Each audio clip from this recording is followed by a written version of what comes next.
Yang pertama kali akan terjadi pada orang yang puasanya benar, dia akan mendapatkan perlindungan berupa perisai dari Allah, hasil dari latihan puasanya yang dapat membentengi dia dari setan.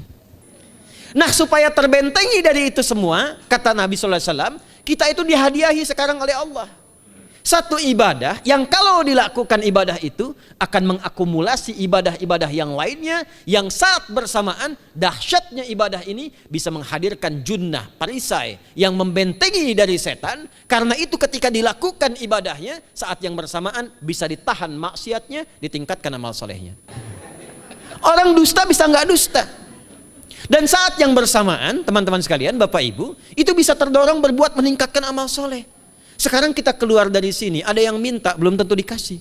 Nanti Ramadan tiba, sudah nyatet berapa yatimnya, berapa du'afanya, amal soleh naik. Sekarang ada orang ketinggalan sholat fardu, terlambat, masih biasa. Ramadan ketinggalan sunnah, itu gelisah. Karena itulah Bapak Ibu sekalian, penting kita menyiapkan, karena nunggu Ramadan itu nggak mudah. Dan nggak semua orang itu akan sampai kepada momen yang dimaksudkan. Karena itulah malaikat Jibril itu langsung komen, raghima'an forajulin. Awas, hati-hati nih. Raghima'an forajulin liman adraka ramadhana falam yughfar lahu. Terhina di hadapan Allah Subhanahu wa taala. Kotor dirinya. Bu'dan, jauh dari rahmat Allah. Liman adraka ramadhana, siapa yang sudah disampaikan ke bulan Ramadan falam yughfar lahu, tapi tak mampu mendapat ampunan Allah Subhanahu wa taala. Karena itulah saya ingin cepat. Satu, kenapa Ramadan istimewa? Karena ada ampunan Allah yang sangat luar biasa. Kenapa Ramadan istimewa? Karena ada pelipat gandaan pahala. Kenapa Ramadan istimewa? Karena ada peluang untuk menjauhkan dari setan. Dan yang terakhir,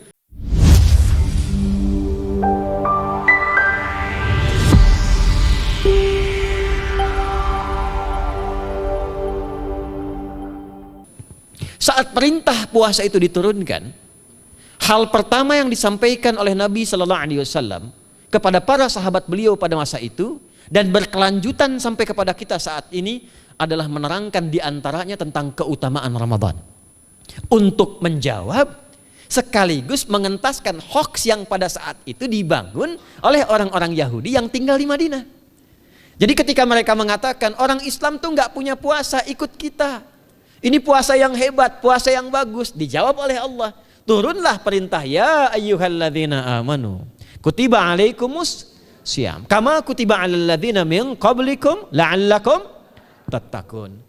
Setelah itu apa yang terjadi? Buka Sahih Al-Bukhari, kitab yang ke-30, Kitabus Shaum, posisi hadis yang nomor yang kedua di topik ini, riwayat dari Talhah bin Ubaidillah radhiyallahu taala anhu qala Rasulullah sallallahu alaihi wasallam. Perhatikan, ini kalimat pertama yang disampaikan Nabi menyambut kewajiban puasa. As-siyamu junnatun fala yarfuth wala yajhal wa in imru'un qatalahu aw syatamahu falyaqul inni sha'imun marwataini. La khulufu famis sha'imi atyabu 'indallahi yaumal qiyamati min rihil miski yatruku ta'amahu wasyarabahu wasyahwatahu min ajli. Ini poinnya. As-siyamu li wa ana ajzi bihi wal hasanatu bi asyri amthaliha. Kata Nabi, puasa kita ini yang kita tunaikan spesial, beda dengan yang lainnya. Jadi ketika Yahudi mengatakan puasa kami ini puasa yang hebat, yang bagus, yang diikuti oleh umatnya Muhammad sallallahu alaihi wasallam, turun ayat, komentar Nabi pertama apa?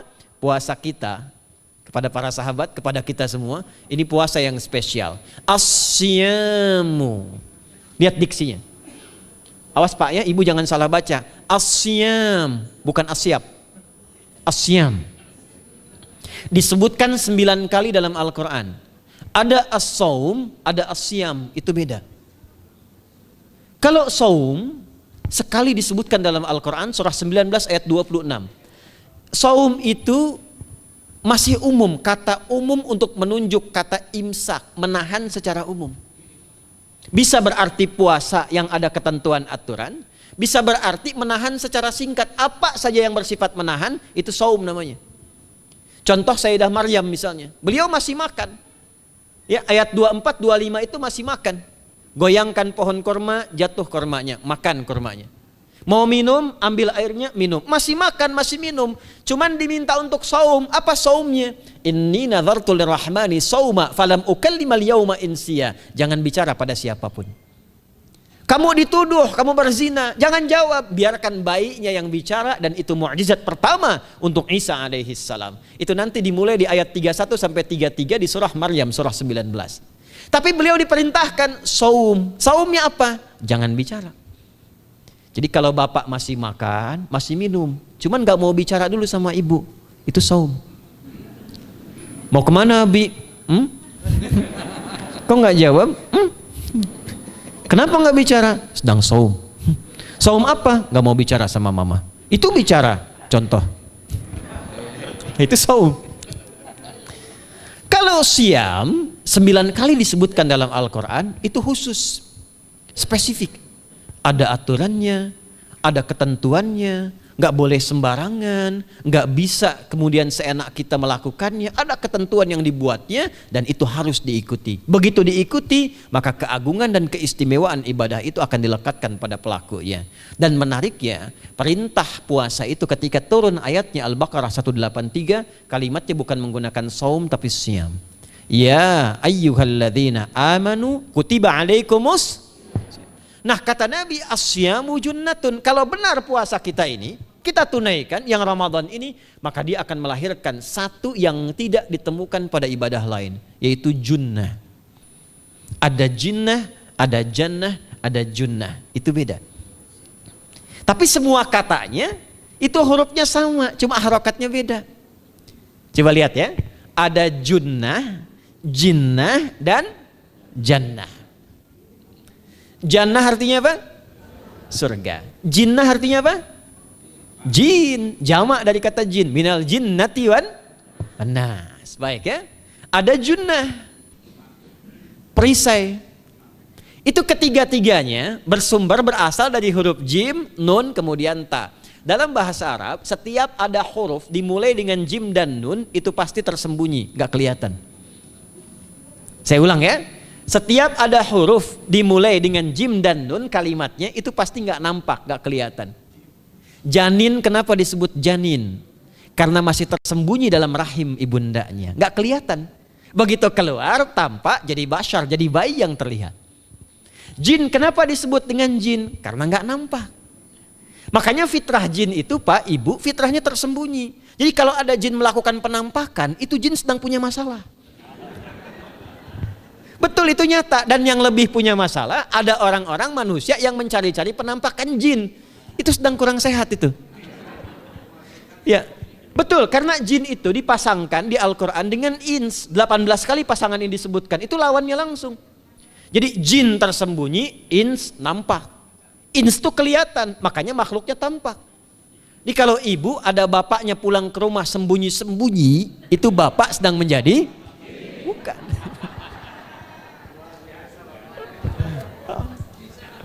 Kalau ibu sembunyi-sembunyi nyari dompet bapak, ibu sedang menjadi jin. Itu langsung pasangannya 3 itu. Ins itu seakar dari kata anisah, halus, lembut. Jin kasar, makanya disebut jin. Karena itu jarang ada orang kemasukan jin jadi lembut, tidak ada. Permisi mau ikut kajian, sedang kemasukan jin, tidak. Kalau kata-katanya tidak meracau, tindakannya pasti kacau. Karena itu fitrah manusia itu pasti lembut. Kalau ada orang kasar, pasti ada yang salah dalam pergaulannya. Balik. Itu jin. Jannah, kenapa disebut jannah? Karena belum tampak sekarang. Makanya Nabi katakan mala ainun ra'at. Gak sama dengan yang seperti dilihat orang. Gak kelihatan, nanti kesuksesan tertinggi yang belum tampak disebut dengan jannah. Karena belum tampak. Junnah itu perisai yang bisa langsung membentengi kita dari setan secara otomatis. Tapi nggak kelihatan. Karena itu kenapa ujung puasa disebut la'allakum tatakun. Tatakun itu dari kata takwa. Takwa itu dari kata wikoyah. Wikoyah itu artinya perisai. Nah, perisainya tidak tampak dalam diri kita, tapi kalau terbiasa menunaikan ibadah puasa ini, kata Nabi, yang pertama kali akan terjadi pada orang yang puasanya benar, dia akan mendapatkan perlindungan berupa perisai dari Allah, hasil dari latihan puasanya yang dapat membentengi dia dari setan. Jadi ciri khas puasa Ramadan itu kalau sukses ditunaikan, itu akan terjauh dari godaan setan. Setan itu provokator yang memang hanya mengarahkan pada keburukan. Jadi dia nggak kenal benar. Lawannya malaikat. Malaikat nggak kenal salah, Pak. Nah, supaya terbentengi dari itu semua, kata Nabi SAW, kita itu dihadiahi sekarang oleh Allah. Satu ibadah yang kalau dilakukan ibadah itu akan mengakumulasi ibadah-ibadah yang lainnya, yang saat bersamaan dahsyatnya ibadah ini bisa menghadirkan junnah, perisai yang membentengi dari setan. Karena itu ketika dilakukan ibadahnya, saat yang bersamaan bisa ditahan maksiatnya, ditingkatkan amal solehnya. Setan kan ngajaknya pada yang salah kan? Malaikat ngajak pada yang soleh. Ramadan itu keutamaannya kalau sudah tiba Ramadan itu selalu kita terdorong pada yang soleh dan tertahan untuk yang salah. Itu hebatnya puasa Ramadan. Kalau nggak percaya silahkan Pak Ibu sekalian. Cuman Ramadan yang saat datang waktunya bisa menghentikan orang berbuat maksiat. Nggak percaya cek. Orang yang punya sifat marah semarah-marahnya itu saat Ramadan bisa berhenti marah. Buka jam 6 kurang seperempat ada yang provokasi. Dia bisa tahan marah tuh, istrinya bingung, tumben Pak nggak marah, ntar habis maghrib. Bisa ditahan. Orang dusta bisa nggak dusta.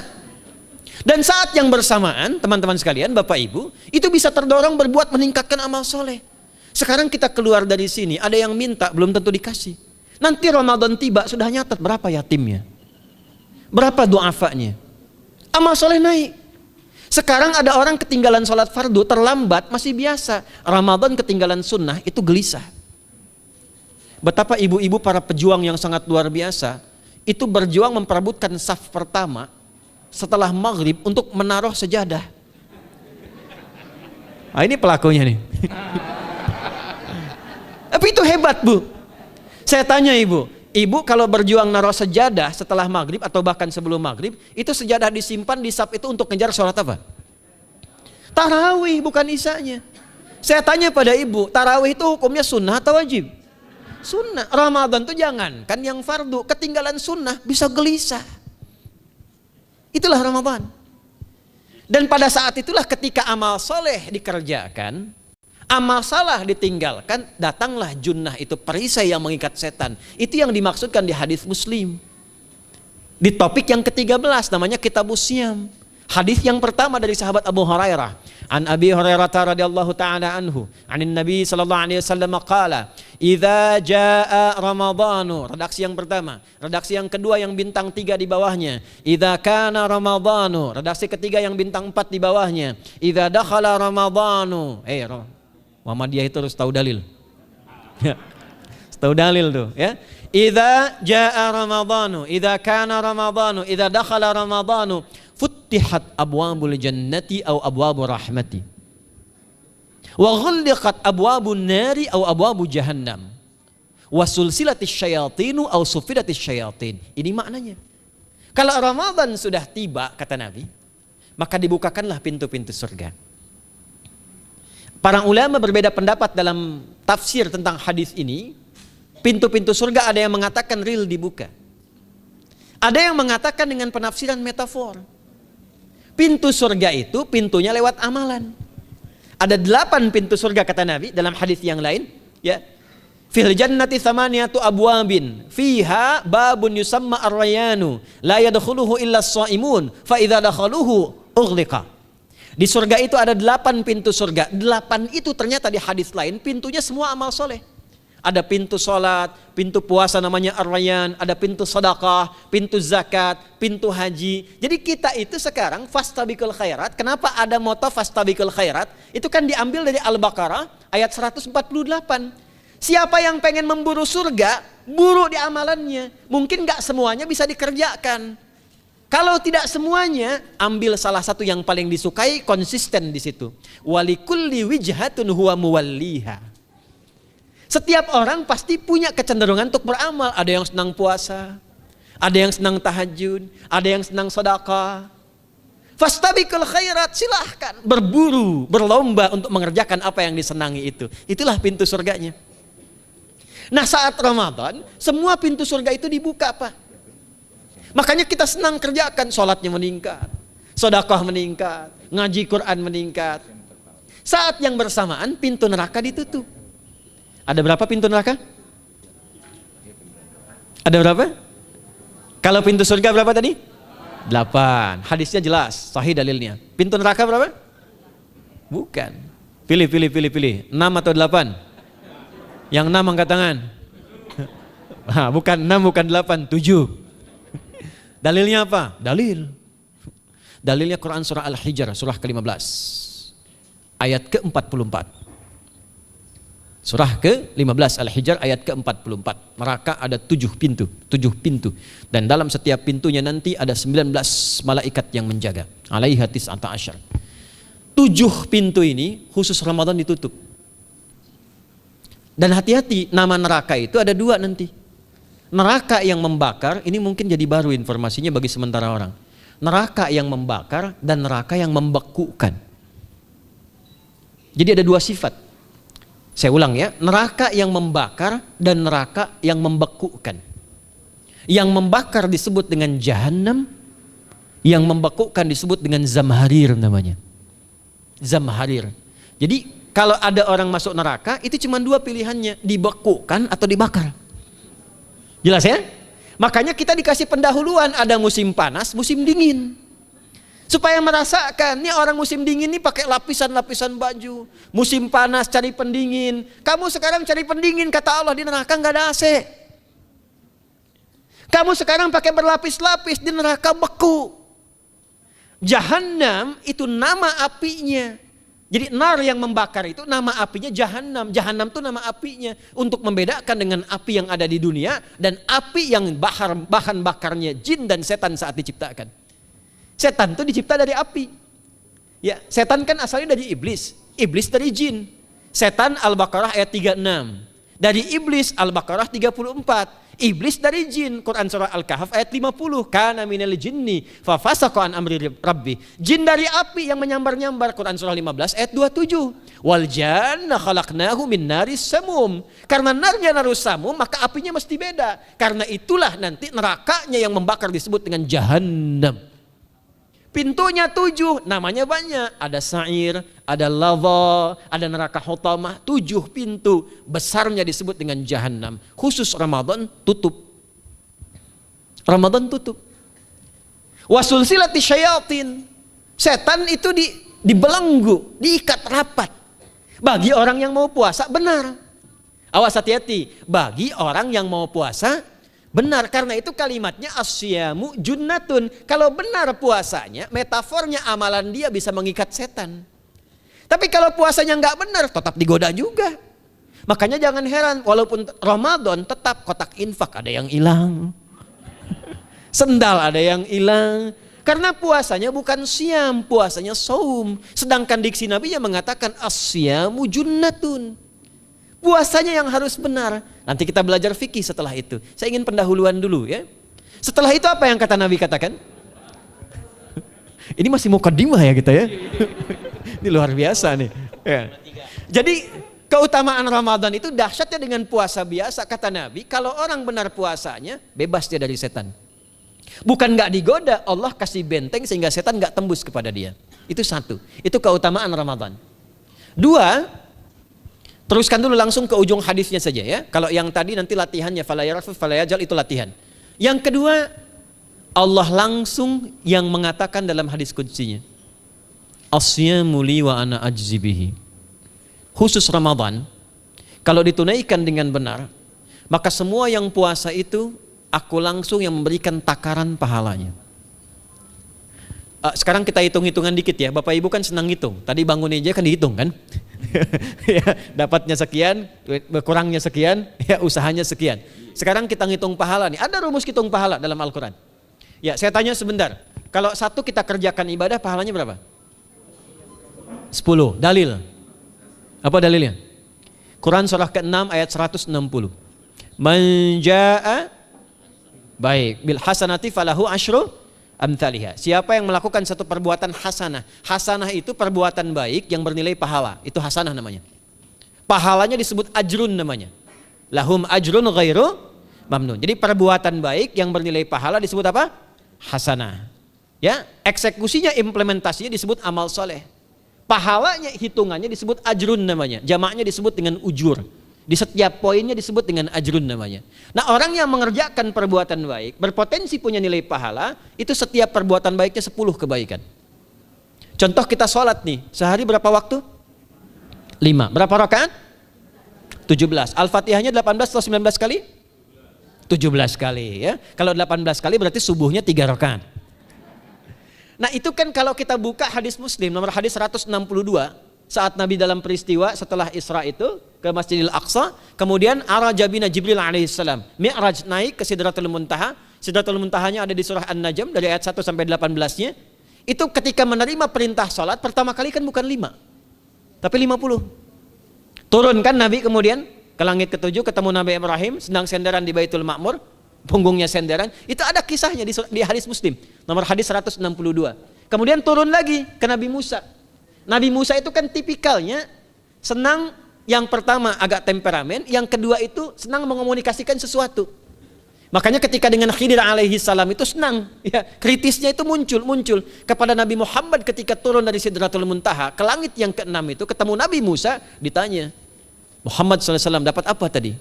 Sholat. Berapa waktu? 50. Kamu tahu nggak? Umat saya itu kekar-kekar besar-besar. Segitu aja nggak kuat, apalagi umat kamu yang kayak kita sekarang nih. Minta lagi diskon sama Allah katanya. Naik tuh, minta lagi. Singkatnya 9 kali naik. Setiap naik dikurangi 5. 9 kali 5 berapa? 45. 50 kurangi 45 berapa? 5. Turunlah 5. Sampai 5 pun Nabi Musa masih komennya begini, minta lagi aja diskon. Kata Nabi, saya kurang enak lah, malu saya. Sudah diberikan yang paling pokok 5, dan itu pun belum selesai. Dengan senyumnya kemudian, lihat ini indahnya. Setiap 5 itu Allah menetapkan, setiap satunya punya 10 nilai. Jadi kalau kita kerjakan 5 waktu dikali 10 berapa? 50. Itulah dahsyatnya umat Nabi Muhammad karena keutamaan nabinya. Walaupun 5, nilainya tetap setara dengan yang umat Nabi Musa 50 kali. Karena itu keutamaan Nabi Muhammad itu sangat luar biasa. Sampai nanti dipuji Allah oleh begitu tinggi. Sifatnya, rasanya di ujung surah At-Taubah itu. Akhlaknya di surah Al-Qalam itu. Dan karena kemuliaan ini kita dapat barakahnya. Percikan keberkahannya. Apa itu? Ketika Ramadan yang puasa-puasa lain standar.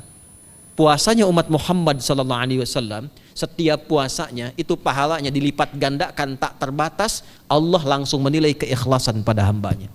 Paling minimal kalikan 10 kali lipat lagi dari hari biasa. Wal hasanatu bi asyri amthaliha. Jadi kalau sekarang baca Quran sekarang ini, satu hurufnya berapa? Tahu dari mana? Ya, di At-Tirmidzi nomor hadis 2910. Man qara'a harfan min kitabillahi falahu asyru hasanat.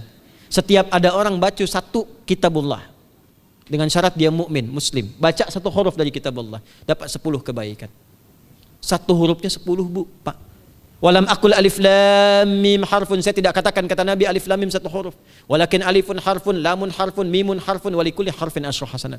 Tapi alifnya satu huruf, lamnya satu huruf, mimnya satu huruf, setiap hurufnya 10 kebaikan. Saya kalau ada papan tulis, saya turunkan ini pakai syarah ilmu arud. Itu dahsyat lagi. Arud itu menuliskan apa yang dikatakan, bukan menuliskan simbol yang ditunjukkan. Jadi kalau kita bilang alif, tulis alif. Dan alif itu kan ada 3 huruf, hamzah, lam, fa. Hamzah berapa huruf? Tulis lagi hamzah. Itu baca Quran kalau ikhlas, pahalanya berlipat. Paling standar satu hurufnya 10, dan hampir nggak ada orang baca Quran cuman 1 huruf. Nun, udah dulu 10 lumayan, nggak ada. Pasti banyak itu. Dan Ramadan lebih meningkat lagi. Dan dikalikan 10 lagi, itu paling standarnya 1 huruf 100, Pak, Bu. Makanya Ramadan tuh limpahan pahala. Rugi orang kalau nggak ibadah saat Ramadan itu. Nabi aja itu tadarusan Quran sekali khatam. Saat tahun meninggalnya 2 kali khatam untuk ngejar kemuliaan-kemuliaan, contoh bagi kita. Itu Ramadan. Jadi ini yang pertama menjadikan kita mesti sadar Ramadan beda dengan bulan biasa. Maka disampaikan oleh Nabi, yang pertama ada pelipat gandaan pahala. Yang kedua ada perisai yang bisa menjauhkan kita dari setan. Yang ketiga, saya tutup mukaddimahnya, yang ketiga, hanya Ramadan yang siang malam melahirkan ampunan Allah Subhanahu wa taala. Siang malam. Kita kalau mau nyari ampunan itu bisa kapanpun minta ampun. Tapi ada waktu-waktu yang sangat strategis dan tempat-tempat yang sangat efektif mempercepat mengabulkan doa. Contoh waktu misal sepertiga malam. Itu cepat terkabul doa, hadisnya qudsi. Di antara azan dan iqamah. Waktu singkat di waktu Jumat, ada yang menafsirkan antara duduk khutbah 1 dan 2, ada yang menafsirkan waktu asar menjelang ke maghrib. Dan itu nanti sepeninggal Nabi ada di antara istri Nabi SAW memburu waktu singkat yang luar biasa ini untuk berdoa. Hafal doanya ya. Allahumma kfina bihalalika an haramik wa aghdina bi ta'atika an ma'siyatik wa bi fadlika amman siwak. Itu dibiasakan di hari Jumat dibacakan. Ya, hafal nggak? Nah, nanti diputar lagi videonya ya, kan ini kita sampai ini lihat lagi. Ya, kembalikan. Ada yang sifatnya tempat. Mihrab itu mustajab. Makanya kenapa imam itu di mihrab? Karena mewakili makmum untuk berdoa. Karena itu pilih imam yang betul-betul paham fikih salat, bagus bacaannya dan ngerti fikih salat, supaya dia sebelum salat melihat ke belakang. Itu bukan cuma merapatkan barisan, tidak, untuk melihat siapa yang salat. Apakah tahan berdiri lama kalau dibacakan bacaan panjang? Atau ada yang buru-buru? Lalu bacaannya apa yang sesuai untuk makmumnya? Itu fikihnya. Karena itu tempatnya di mihrab, dan mihrab itu viral, tempat yang cepat mengabulkan doa. Maryam itu punya mihrab. Nabi Zakaria saat minta keturunan itu mohon kepada Allah di mihrabnya Maryam. Ali Imran ayat 38 sampai 39. Hunalika da'a Zakaria rabbah qala rabbi habli min ladunka dzurriyyatan thayyibah innaka sami'ud du'a. Fanadatul malaikatu wa huwa qa'imun yusalli fil mihrab. Cepat terkabul doa. Masjid cepat terkabul doa. Tapi Ramadan itu menggabungkan semuanya. Enggak usah tunggu sepertiga malam. Siangnya diampuni, malamnya diampuni. Apa dalilnya? Untuk malam lekat dengan ibadah qiyam namanya. Man qama ramadhana imanan wahtisaban ghufira lahu ma taqaddama min. Siapa yang mampu menghidupkan Ramadan di malam harinya. Dan jangan salah Bapak Ibu sekalian, awas jangan salah ya. Ramadan itu satu paket ibadahnya. Bukan cuma puasa. Ramadan satu paket, ada paket siang, ada paket malam, dan gak ada paket hemat. Full. Ada siang, ada malam. Dan itu semua sama, cuma beda satu huruf. Hadisnya sama, ibadahnya juga diksinya sama, cuma beda sehuruf. Malamnya qiyam, siangnya siam. Awas ya, malamnya apa? Qiyam, siangnya apa? Siam. Cuman beda satu huruf. Dan itu satu paket. Jadi kalau Anda tertinggal, jangan Anda lah, jangan kita. Kalau ada orang yang tidak mengerjakan semalam, misalnya qiyamnya, cuman siamnya, sah puasanya, benar sesuai rukun, sah. Cuman tidak sempurna keutamaan Ramadannya. Karena itu Allah mengatakan kalau sedang puasa, sempurnakan dengan ibadah malamnya. Itu ada di Al-Baqarah ayat 187. Tsumma atimmus syiyama ilal lail. Muqaddimatul lail, maghribnya untuk puasa, lail atasnya untuk qiyam. Orang yang mampu menghidupkan ibadah malam, jangan salah ya. Nanti kita mulai puasa, insya Allah yang pertama dimulai ibadah malam. Qiyam, bukan siam. Jadi jangan terlampau soleh, puasanya nanti nunggu fajar. Malam itu qiyam. Nah qiyam ini ada potensi ampunan dosa Pak Bu. Jadi kalau kita manfaatkan ibadah ini dengan benar, misal ya, kita kan nggak tahu ajal nih. Tiba kemudian kita manfaatkan qiyam bangun, ditunaikan dengan benar, itu Masya Allah. Meninggal misal dalam sujud, itu jaminannya, ghufira lahu ma taqaddama min dzambi. Siapa yang benar ibadah qiyamnya, sampai detik itu, ditunaikan karena imannya, ikhlas karena Allah, saat bersamaan dia introspeksi diri, begitu dia tunaikan, misal dia meninggal, misal saja, semua dosa-dosa yang pernah dia tunaikan diampuni pada saat itu. Ma itu tanpa batas. Ma taqaddama min dzambi, ma semua yang pernah dia kerjakan dalam hidupnya. Karena itu viral. Sayyidah Aisyah itu pernah minta petunjuk pada Nabi di hadis Muslim. Bertanya pada Rasulullah, "Ya Rasulullah, kalau malamnya saya pengen ibadah dan qadar Allah bertepatan dengan malam Al-Qadar, apa yang saya minta?" Itu sampai diajarkan oleh Nabi doanya, dan doanya sahih. Di At-Tirmidzi dikuatkan lagi dengan lebih lengkap redaksinya. Kata Nabi, kalau engkau bersamaan dengan itu malam hari bangun, bersamaan, faquli, katakanlah, Allahumma innaka afuwun karim tuhibbul afwa fa'fu anni. Nanti di hadis yang Muslim, Allahumma innaka afuwun, di At-Tirmidzi ada kata karimnya. Innaka afuwun karim tuhibbul afwa fa'fu anni. Itu malam, Bu. Biasanya nunggu sepertiga malam waktu sahar. Ya, jadi waktu sahar itu waktu singkat menjelang fajar. Kalau subuh sekarang 4:08, itu kira-kira sahar tuh jam setengah 4 lah, ya. 3:30 sampai jam 4 itu namanya sahar, bukan lail. Kalau lail dari ba'da isya sampai sahar. Sekarang isya setengah 8 misalnya, jam 8 tuh sampai setengah 4 namanya lail. Jelas ya? Lail tuh malam, jamaknya layali. Turunannya lela, lili, lala itu malam. Ya, ibu leli, ibu malam-malam gitu ya. Gitu. Nah, itu waktu menjelang fajar setelah lail sahar, jamaknya ashar.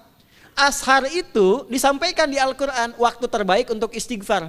Quran surah 51 ayat 18. Wabil ashari hum yastaghfirun. Yang biasa istighfar berpeluang dapat ridho Allah dan disiapkan surga terbaik melebihi kemewahan dunia. Itu ada di ayat ke-16, 17, 18. Ya, dari ayat 15-nya, 16-nya, 17-nya adalah untuk yang saharnya, 16-nya itu kalimatnya. Ya, 16-nya yang dengan mengatakan Rabbana amanna faghfir lana dzunubana wa qina adzabannar. Ayat 17-nya as-sabirina was-sadiqina wal qanitina wal munfiqina wal mustaghfirina bil ashar. Itu hari biasa seperti sekarang. Ramadan dari ba'da isya sampai terus lagi sampai masuk waktu fajar, siangnya pun masih ada ampunan Allah. Man shoma ramadhana imanan wahtisaban ghufira lahu ma taqaddama min. Saya tanya sekarang, siapa yang enggak punya dosa boleh angkat tangan? Yang dosanya banyak boleh angkat tangan. Tuh, saking banyaknya kita nggak bisa ngangkat. Sekarang rubah kalimatnya. Yang ingin masuk surga angkat tangan. Insyaallah. Yang ingin surga Firdaus angkat tangan. Tuh. Maka ironi itu tampak dalam perilaku kita. Pengen ke surga, tingkatan Firdaus, tapi ngaku dosa banyak. Itu dia. Maka Allah punya sifat Rahman dan Rahim. Rahman untuk dunia, Rahim untuk akhirat. Maka diberikanlah kesempatan Ramadan untuk menggugurkan semua dosa itu. Karena itulah Bapak Ibu sekalian, penting kita menyiapkan, karena nunggu Ramadan itu nggak mudah. Dan gak semua orang itu akan sampai kepada momen yang dimaksudkan.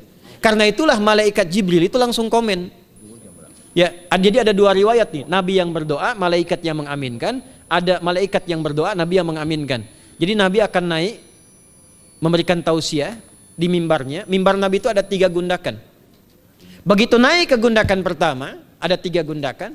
Lalu tibalah kemudian beliau bersabda. Ada riwayat Nabi yang berkata, malaikat mengaminkan. Ada riwayat sebaliknya, malaikat yang berkata, Nabi mengaminkan. Raghima'an forajulin. Awas, hati-hati nih. Raghima'an forajulin. Liman adraka ramadhana falam yughfar lahu. Terhina di hadapan Allah subhanahu wa ta'ala. Kotor dirinya. Bu'dan, jauh dari rahmat Allah. Liman adraka ramadhana, siapa yang sudah disampaikan ke bulan Ramadan falam yughfar lahu, tapi tak mampu mendapat ampunan Allah subhanahu wa ta'ala. Karena itulah saya ingin cepat. Satu, kenapa Ramadan istimewa? Karena ada ampunan Allah yang sangat luar biasa. Kenapa Ramadan istimewa? Karena ada pelipat gandaan pahala. Kenapa Ramadan istimewa? Karena ada peluang untuk menjauhkan dari setan. Dan yang terakhir, Ramadan istimewa karena semua waktu siang dan malam mempercepat terkabulnya doa. Itu yang dijamin di ayat 186 dalam rangkaian ayat Siyam dari ayat 183 sampai 187. Ayat 186-nya khusus untuk mempercepat terkabulnya doa. Wa idza sa'alaka 'ibadi 'anni fa inni qarib ujibu da'watad da'i idza da'an falyastajibu li wal yu'minu bi la'allahum yarshudun. Tafsirnya apa? Hadis Nabi sallallahu alaihi wasallam. Thalathatun la turaddu da'watuhum al-imamul 'adil was-sha'ima hatta yuftira. Wa da'watul mazlum. 3 golongan yang doanya sulit sekali ditolak. Yang pertama imam yang adil, yang kedua adalah orang puasa sampai berbuka, dan ketiga doa orang yang terzalimi. Jadi kalau Bapak Ibu pengen cepat dikabulkan doanya secepat kilat, maka jadilah pemimpin yang adil. Kalau belum mampu, latihan puasa. Kalau belum mampu lagi, banyak-banyak terzalimi. Ramadan adalah tamu mulia yang hanya singgah dalam waktu terbatas. Jangan biarkan ia datang tanpa persiapan dan kesungguhan, 10 hari menjelang Ramadan adalah kesempatan berharga untuk memperbaiki niat, membiasakan ibadah, dan melunakkan hati. Semoga Allah memudahkan langkah kita, menerima setiap usaha kecil yang kita lakukan dengan ikhlas, dan mengantarkan kita pada Ramadan yang penuh keberkahan, serta menuntun kita menuju jalan pulang yang diridhoi olehnya.